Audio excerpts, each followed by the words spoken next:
ಒಂದು ಹಳ್ಳಿಯಲ್ಲಿ ರಾಮು ಎಂಬ ಬಾಲಕ ಹಸುಗಳನ್ನು ಮೇಯಿಸುತ್ತಾ ತನ್ನ ಕುಟುಂಬವನ್ನು ಸಾಗಿಸುತ್ತಿದ್ದ. ಅವನಿಗೆ ಓದುವುದೆಂದರೆ ಬಹಳ ಇಷ್ಟ. ಆದರೆ ಅವನ ಆರ್ಥಿಕ ಪರಿಸ್ಥಿತಿ ಸರಿ ಇಲ್ಲದಿರುವ ಕಾರಣ ಅವನು ಶಾಲೆಗೆ ಹೋಗಲು ಆಗುತ್ತಿರಲಿಲ್ಲ.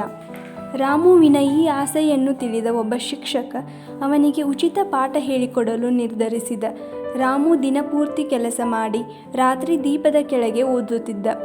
ಒಮ್ಮೆ ಹಳ್ಳಿ ಮಟ್ಟದಲ್ಲಿ ನಡೆದ ಪರೀಕ್ಷೆಯಲ್ಲಿ ಮೊದಲಿಗೆ ಬಂದ. ಈ ಸುದ್ದಿ ಊರಲ್ಲೆಲ್ಲ ಹಬ್ಬಿದಾಗ ಎಲ್ಲರೂ ಅವನ ಪರಿಶ್ರಮವನ್ನು ಮೆಚ್ಚಿದರು.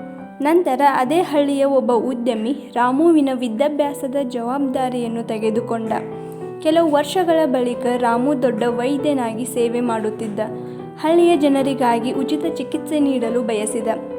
ಇದರಿಂದ ನಾವು ತಿಳಿದುಕೊಳ್ಳುವುದೇನೆಂದರೆ, ನಮ್ಮ ಸ್ಥಿತಿ ಎಂತಹದೇ ಇರಲಿ, ನಂಬಿಕೆ ಹಾಗೂ ಕಠಿಣ ಪರಿಶ್ರಮದಿಂದ ನಾವು ಎಲ್ಲವನ್ನೂ ಗೆಲ್ಲಬಹುದು.